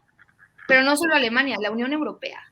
Entonces tiene un montón de hijos regados por ahí y tiene que hacerse cargo de todos esos hijos, porque si no eres una madre irresponsable. Y el papel, o sea, a ver, las madres, yo no soy madre, sí, gracias a Dios, no soy madre. En mi madrecita santa, a ver, una gran parte del trabajo maternal tiene que ver con resolución de crisis. Claro. Y difícilmente las madres van a marcar pautas demasiado determinadas para sus crías, para sus vástagos, ¿no? Más bien es procurarle cierto bienestar de tal suerte que el vástago pueda ver por sí mismo. Entonces ahí me parece que hay una noción como maternal política importante, que a mí me parece muy peligrosa. A mí esto me parece peligrosísimo, ¿no? Ahí voy a dejar esta provocación. Oye, Montse, me parece genial esto que dices, porque lo que mencionaste al principio, que creo que es crucial, de no existe una política femenina, porque ahora sí, no puedo evitar en todo lo que has dicho la comparación con la otra mujer más poderosa del mundo en su momento, que es, a pesar de ser química también, es diametralmente opuesta. De ella sí, no solo por, no era hombruna, salvo en la voz, no era hombruna en sus modos, era pelo largo, maquillaje, joyas, brochecitos, falda, bolsa, y de hecho cuando la criticaron por la bolsa, en una caricatura, la pusieron a la Thatcher dándole de bolsazos a la oposición, ¿no? Entonces, buenísimo. Lo pudo, lo reivindicó. Taconcitos, se ponía vestidos largos para bailar con Reagan y bailar con Helmut Kohl, precisamente. No tenía no tenía ningún empacho en acercársele a los políticos varones y arreglarles la solapa o la corbata, incluso alguna vez coserle un botón a un ministro, no sé qué, así que la Thatcher era muy femenina en ese sentido, no era contenida en sus opiniones. La Thatcher no era una política de resolución de crisis, esta sí era de imponer una ideología y dejar sentar las bases a largo plazo para hacer una revolución neoliberal, si se quiere, ¿no? A la Thatcher, al contrario que a la Merkel, no era de prueba y error. La Thatcher ya tenía claro lo que quería hacer, y the ladies not for turning. Si no les gusta, peor para ustedes. Y ejercer poder duro, pregúntenle a los argentinos, o pregúntenle al ejército republicano irlandés, o a los sindicatos, ¿no? Entonces, allí tienes, creo que los dos ejemplos más patentes de que no existe una política, política femenina. Justo Hillary Clinton es mal ejemplo, porque además no es una marca exitosa, ¿no? Y en cambio la Thatcher, que también es la más longeva de los primeros ministros modernos del Reino Unido, entonces Vean, las dos son poderosas, las dos son longevas, pero sus estilos son diametralmente opuestos, tanto ideológicamente como retóricamente, como su propio estilo personal, una más femenina, otra más hombruna. Pero bueno, no puedo evitar la comparación, no sé qué tanto. No, pero justo ahí, esta comparación que hace se me hace fantástica por una cosa.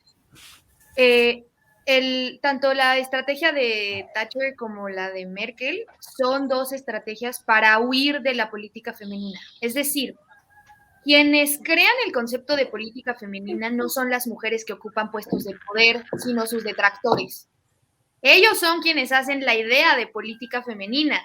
Ah, pues es que las mujeres esto o lo otro, o vamos a juzgar el atuendo, vamos. Y entonces es más bien como esta oposición a estos personajes políticos femeninos quienes crean este concepto amplio de política femenina. No es la actriz política en senso estricto, ¿no? Y entonces lo que tenemos con Thatcher y con Merkel es la respuesta a una pregunta. ¿Qué tanto estás dispuesta a? Punto. Y entonces, a ver, Thatcher tiene una personalidad, o sea, a mí me da mucho miedo Thatcher, pero hasta cierto punto yo me identifico mucho con ella, porque si es una mujer que dice, pues Nel, o sea, esto es, y yo soy esta persona, y aunque no te guste, de todas maneras voy a ejercer el poder. Punto.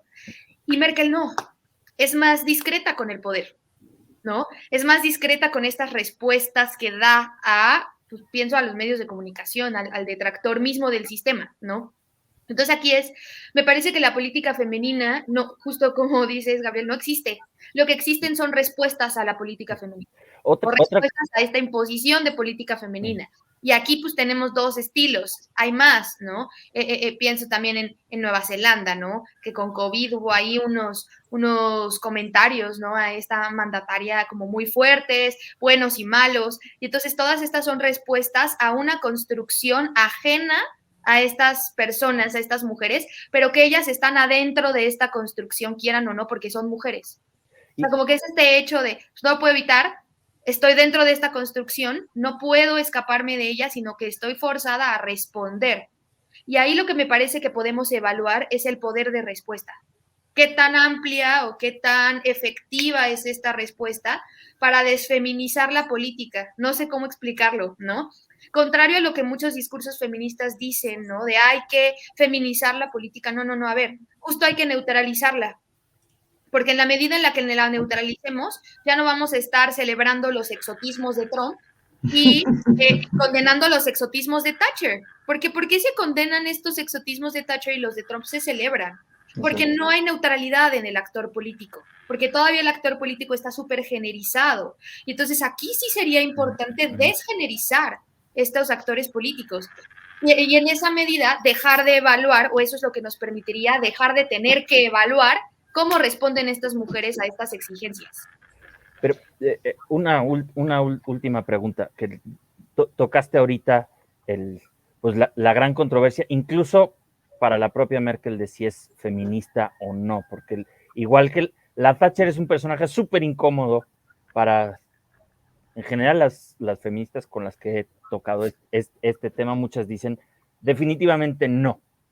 ¿Por qué? Porque Thatcher misma nunca tuvo políticas pro mujer. De hecho, nunca tuvo una sola mujer en el gabinete. No le gustaba trabajar con mujeres, ¿no? Mientras que Merkel sí trajo su bagaje de la Alemania democrática, de guarderías y de mujeres trabajadoras, pero con apoyo del Estado. Reculó al final en ciertos temas de género, como el de las cuotas en las empresas. Titubeó al principio de su mandato si era ejemplo feminista o si ella se consideraba feminista, y al final dice sí, todas debemos ser feministas y así. Entonces, también aquí hay una gran diferencia. Pero tú, ¿dónde la pondrías en ese? Si hubiera que ponerla en un molde, o no viene al caso ponerla en el molde, ya que la Thatcher definitivamente, ni ella se quiso poner esa camiseta, ni se la quieren poner. Sí. Bueno, de inicio yo estoy muy peleada con la idea de decir si alguien es feminista o no, porque nadie es feminista. O sea, a ver, yo soy mujer, yo Montserrat, soy mujer, soy mexicana, mido 1,58 y peso 48 kilos. Y de estas cosas, a menos que suba de peso, vaya, o baje de peso, pero de estas cosas no me puedo librar, no me puedo librar. Pero de ser feminista sí me puedo librar. Es decir, no es, y a mí de verdad no saben cuánto daño pienso que le ha hecho al discurso público este asunto de, Merkel dice que no es feminista, porque hubo un momento hace unos años donde eso era muy escandaloso. ¿Cómo? Si es una mujer que está ocupando un cargo tan grande, ¿cómo dice que no es? Pues porque no es, porque nadie es. Ahí más bien es analizar qué tantas políticas pro mujeres hizo en estos 16 años, nada más. Y entonces podemos decir que la administración de Merkel tiene tintes feministas o no lo tiene. Claro. Pero la persona, a mí esto también políticamente me parece peligrosísimo, porque es una política identitaria que, a ver, o sea, hay políticas identitarias con las que no nos podemos pelear. Pienso, por ejemplo, toda la iniciativa de política identitaria de la discapacidad, porque una persona parapléjica neta no se puede librar de ser parapléjica aunque quiera, y entonces sí hay que hacer política pública al respecto desde todos lados, porque pues la discapacidad es una identidad, porque llega a ser parte de la identidad de la persona ser parapléjico. Pues porque no puedes ir al metro en México, ¿no? Por ejemplo. Entonces, aquí sí hay una identidad como muy recia, pero ser mujer como tal no es una identidad de la que no te puedas librar. Porque justo pues, y a mí aquí me parece que hay como una contradicción, ¿no? Toda la explosión de discursos de teoría queer, discursos de género que hablan de lo fluido que es el espectro de género y que al mismo tiempo políticamente se pretende estatizar, ¿es feminista o no es feminista? Entonces a mí me parece de inicio que es un error metodológico y en segundo término me parece muy peligroso porque entonces cualquier cosa puede hacerse con la bandera de soy feminista enfrente. Y eso políticamente, o sea, a ver, nosotros que somos ciudadanos de a pie, diría Siqueiros, pues no pasa nada, ¿no? A ver, yo me robo un dulce del Oxxo porque soy mujer y no estoy privilegiada, ya. No, pues ya, me robé un dulce del Oxxo y no pasa nada. Pero ya cuando hablamos a nivel macro, esto es muy peligroso, ¿no? Claro. Porque justo a mí me parece que la política pública tendría que responder a necesidades. Y ahorita, en el tiempo en el que vivimos, es verdad que en la mayoría de los países las mujeres tienen necesidades especiales, ¿no? O sea, pues porque que vienen de la vulnerabilidad, que vienen del descuido de la misma política pública. Pero la idea es subsanar eso. O sea, la idea es que eso desaparezca, la idea es que la política feminista desaparezca. Porque si todavía en 50 años seguimos teniendo una gran iniciativa de política feminista, entonces no lo estamos haciendo bien. Entonces yo ahí diría, y ahí a mí me parece, digo, yo creo que la ambivalencia de Merkel es más bien ideológica de ella, ¿no? Tiene más bien que ver con sus orígenes, con cómo ella considera los asuntos de género, me parece que tiene que ver también con cierto conservadurismo. Pero si yo fuera ella, yo también me lo hubiera pensado mucho para decir si era feminista o no. Porque es un movimiento bien arriesgado. A ver, Merkel construye una marca discreta de resolución de crisis y hay pocas cosas que hacen enojar más a ciertas comunidades varoniles que el feminismo, desde que es mencionado hasta que es ejecutado. Y entonces es un movimiento riesgoso en marketing, ¿no? Por un lado. Y por otro, a mí me parece políticamente un movimiento riesgoso. Si tuviéramos aquí en México en campaña presidencial a alguien que dijera yo soy feminista y por eso debo ser presidente o presidenta, por lo menos mi voto no lo tendría. Que diría, vaya. Exacto. Entonces es difícil. Entonces yo creo que ahí la discreción de Merkel es inteligente. Yo creo que habría que evaluar la política de Merkel y que nos importe un comino si ella es o no es. Porque pues al final nadie es. No, y como dices, Monse, creo que esta es una idea que conviene rescatar cara también hacia la conclusión de nuestro programa, porque ya el reloj es un dictador que nos impone ciertas ideas. Esta virtud que creo tuvo Merkel de neutralizar la política, ella misma representando un centro que se mueve hacia un lado o hacia el otro, como dices, Alfonso, una talla para todos, one size fits all, ¿no? Esta idea de su presencia como lideresa, por supuesto, sin comprometerse o sin etiquetarse como feminista, aunque bueno, sí tuvo algunas políticas a favor de la mujer, otras que quizás fue demasiado conservadora, etcétera, ¿no? Entonces, esta idea de neutralizar la política, esta idea de poner al centro de la política la necesidad de solucionar problemas, pensemos entonces ya cara hacia el término de nuestro programa, Como siempre terminamos estos pequeños, con una pequeña reflexión, lo bueno, lo malo y lo feo de el legado de Merkel. Entonces me gustaría abrir el micrófono para nuestros destacadas y destacados invitados, además de que con esta conclusión generamos lo que queremos en este programa, ¿no? Que se siga la conversación, que a toda nuestra querida audiencia pues nos escriba, nos contacte, sigamos platicando, sigamos conversando de estos temas, porque aprovechamos el pretexto de que la Merkel se va para hablar de temas importantísimos de política internacional, de las mujeres en la política, de retórica, etcétera. Entonces, para terminar, Alfonso, Montserrat, si les parece, díganos lo bueno, lo malo y lo feo del legado de la Merkel. Lo bueno, lo que consiguió, lo malo, lo que quedó de ver, y lo feo, lo que de alguna manera está ahí, es real y no se le puede dar la vuelta. No sé si quieres comenzar, Alfonso o Monse, quien guste. A ver, híjole, lo bueno, a lo mejor sonará un poco como a tarjeta postal Hallmark de Sanborns, pero esta idea de que la vida no consiste en tener las mejores cartas, sino jugar bien las que tienes, ¿no? Entonces creo que eso es una gran inspiración, porque al final se refleja en el estilo de Merkel, es decir, Alemania del Este, no tener como los contactos o grupos en el partido le permitió ir ascendiendo, y le permitió al mismo tiempo desafanarse de Kohl cuando fue necesario. Le cayó este ministerio del medio ambiente. O sea, ¿qué hago con eso? Uno puede decir, bueno, es un ministerio secundario, no es economía, no es defensa, no es interior. Bueno, eso le sirvió después para en las distintas, hacer la diplomacia de cumbres.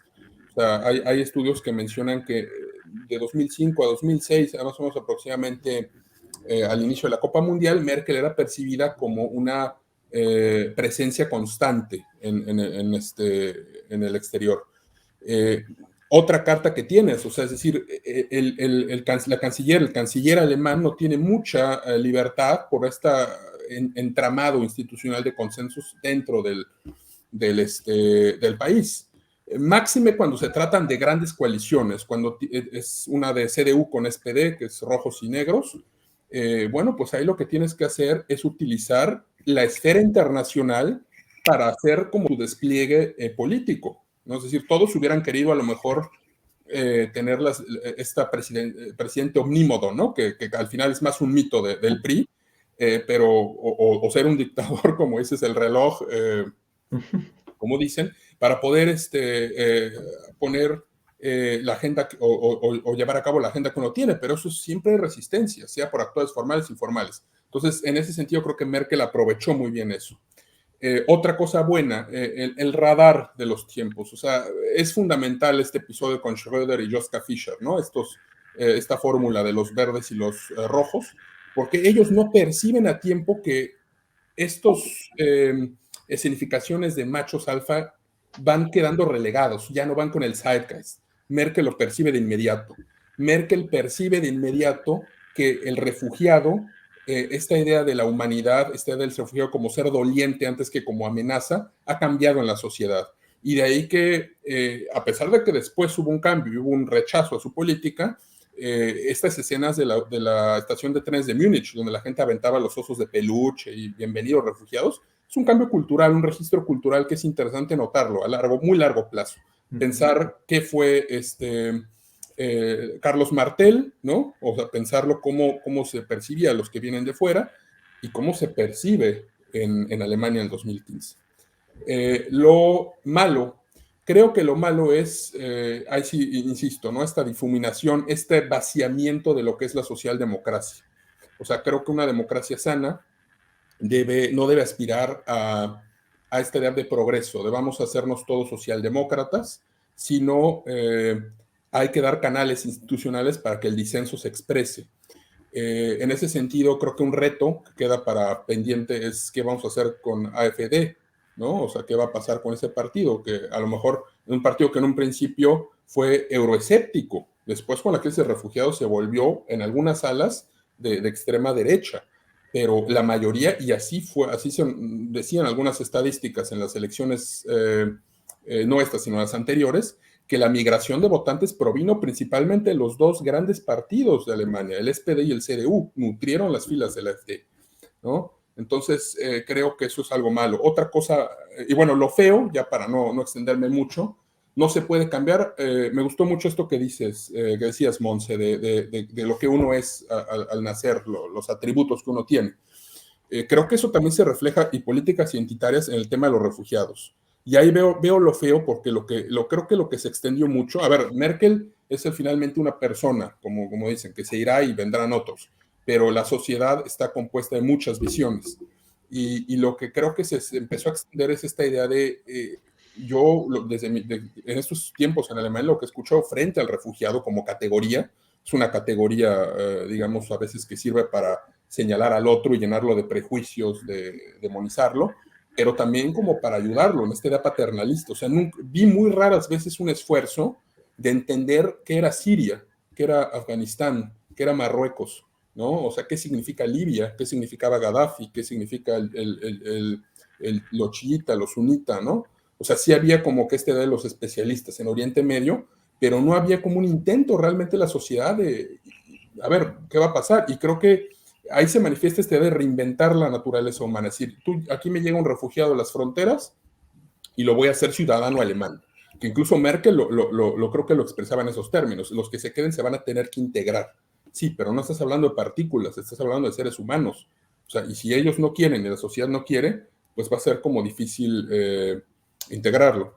Y cierro, yo no sé, y dejo la pregunta abierta a nuestro auditorio, si esta sociedad combativa que prefiere regular en los comedores estudiantiles la cantidad de carne, que sea la dieta particularmente vegetariana, que vive del bienestar, que le da un valor a que, por ejemplo, las mujeres se vistan de tal manera, que debate, por ejemplo, el caso del hijab, es compatible con las convicciones religiosas de otros países, de otras tradiciones. ¿Hasta qué punto es un multiculturalismo posible alemán, no el republicanismo francés o el caso estadounidense, el melting pot? ¿Cuál es la propuesta alemana? Eso sería todo. Wow, eso deja una tarea interesantísima. De hecho, vamos a organizar un programa concretamente para hablar de multiculturalismos, ¿no? Y creo que justo lo que dices, Alfonso, al final rescato, acerca del multiculturalismo alemán posible o no, es una de las cuestiones que pueden ser también a reflexionar después de la era Merkel. Exactamente. Muchas gracias, Alfonso. Monse, ¿tú qué opinas? El legado de Merkel, según lo bueno, lo que tuvo de bueno, lo malo y lo feo, lo que ahí está, hay que encarar. Sí, pues un poco como desviándome de estos asuntos más de política dura que Alfonso nos comparte, creo que lo bueno es el sostén del poder. No es tan común que en las democracias modernas en las que vivimos las mujeres puedan sostener poderes tan amplios, o sea, porque además el poder que tiene Merkel era amplísimo, ¿no? Un poder de decisión, un poder de estrategia, un poder de estabilización.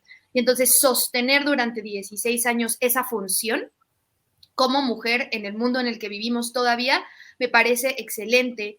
También en lo bueno, a mí la oratoria de Merkel me gusta mucho, aunque yo no tengo ese tipo de oratoria, por ejemplo, para nada, pero me gusta mucho ese tipo de oratoria porque es una oratoria sencilla, ¿no? Es una oratoria, sí, pragmática, es una oratoria a veces fría incluso, pero es una oratoria que justo tiende a cierta neutralidad y que eso también me parece muy bueno para ayudar a sostener el poder.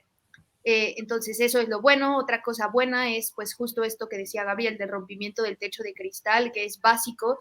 Es una mujer que, igual que Thatcher, que viene de ambientes científicos duros y puros, y que eso siempre es como muy complejo. Y entonces este sostén desde los estudios universitarios de ser una mujer en estos ambientes tan varoniles y en estos ambientes como tan en contra, ¿no? Pues de las decisiones de las mujeres, este sostén de ese poder y de esa agencia. Sobre todo eso me parece lo mejor. Dicho en resumen, lo bueno de Merkel es que me parece que es un gran ejemplo de cómo sostener agencias, ¿no? Y la agencia pues es esta parte de tomar decisiones y de ejecutar. Entonces esto me parece muy bueno. Lo malo, pues me parece un poco este asunto que discutíamos sobre la Alemania futura, ¿no? El no dejar como a lo mejor un proyecto ideológico. Y esto me parece malo, no tanto porque el proyecto ideológico se tenga que seguir, sino porque cuando no hay un proyecto ideológico como más a largo plazo, una línea ideológica clara para seguir, no nos podemos pelear con nada. Y buena parte de la política pues se alimenta de apoyos y contrariedades, ¿no? Y entonces acá, pues sí, ¿qué tenemos en contra? O con qué nos vamos a pelear o qué vamos a corregir ideológicamente. Y entonces esa me parece una debilidad. Y lo feo,